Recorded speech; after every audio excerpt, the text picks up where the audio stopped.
Seven sisters Hyderabad Maharashtra লিখিতভাবে আলাদা করে দিতে হবে। এত সোজা না। আপনারা কথায় কথায় ভয় দেখাবেন না বাংলাদেশকে, কথা বুঝতে পেরেছেন?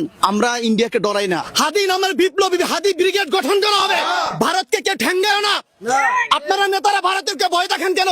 আমরা যদি কিছু করি তাহলে ইন্ডিয়া নাকি আমাদেরকে হামলা করবে। আরে ভাই, এটা গ্লোবালাইজেশনের যুগ।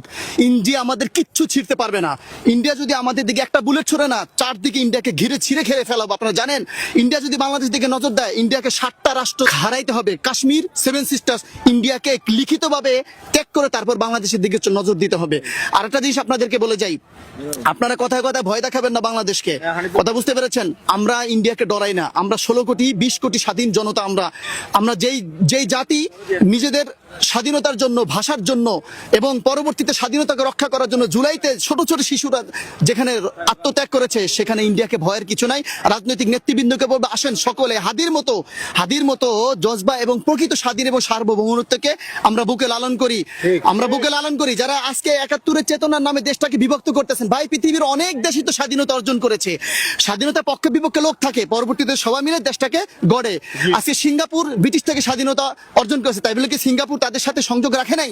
আজকে সেখানে দেখেছেন একমাত্র বাংলাদেশটাকে এটা পাবলিক টয়লেট বানিয়ে ফেলেছে। আমাদের চতুর্পাশে যে শকুনরা আছে, এরা এখানে এসে যেমনি ইচ্ছা সেমনি কাজ করে যায়। আমাদের আত্মমর্যাদা কোথায় গেছে?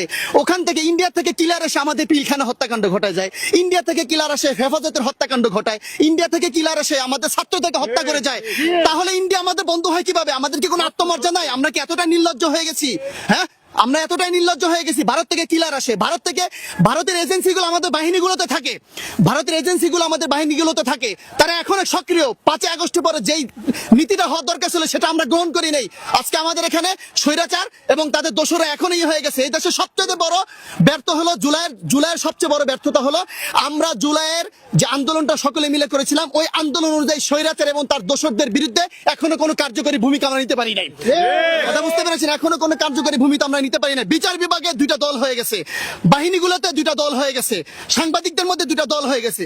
আরে বাপ রে বাপ! আরে ভাই, এই সব আমরা তো সবাই যদি দেশটাকে ভালোবাসি, তাহলে হাদি প্রকৃতভাবে দেশের স্বাধীনতা বুঝতে পেরেছিলেন। হাদি বুঝতে পেরেছিলেন স্বাধীনতা কাকে বলে। আমরা স্বাধীন হই নাই।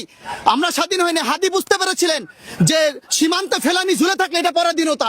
হাদি বুঝতে পেরেছিলেন আমাদের সেনা অফিসারদের হত্যা করা হলে এটা পরাধীনতা। হাদি বুঝতে পেরেছিলেন শাপলা চত্বর গণহত্যা এটা পরাধীনতা।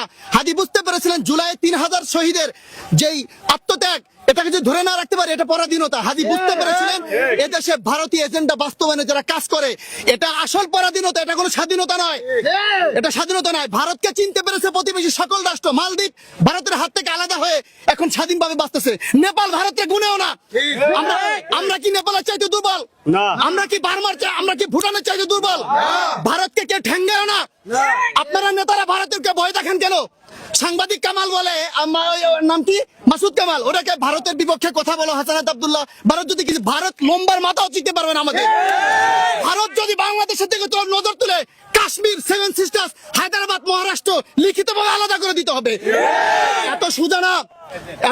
এই জন্য আবার বলতেছি, স্বাধীনতা হাদি বুঝেছিলেন, আপনারা স্বাধীনতাকে বুঝেন।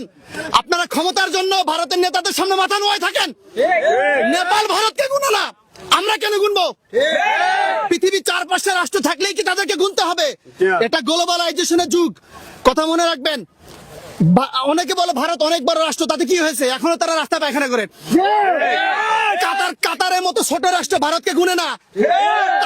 তারিকার খালাতুল লাথি মেরে ফেলে দিলে পথে বসতে হবে ভিক্ষার থাল নিয়ে। ওই কাতার আমাদের সাথে আছে, সমগ্র আরব বিশ্ব আমাদের সাথে আছে, মুসলিম বিশ্ব আমাদের সাথে আছে।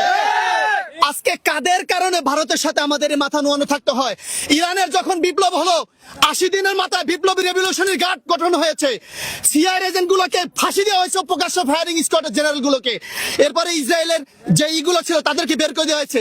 আমরা আজকে এখান থেকে শপথ নেই, হাদি নামের বিপ্লবী হাদি ব্রিগেড গঠন করা হবে।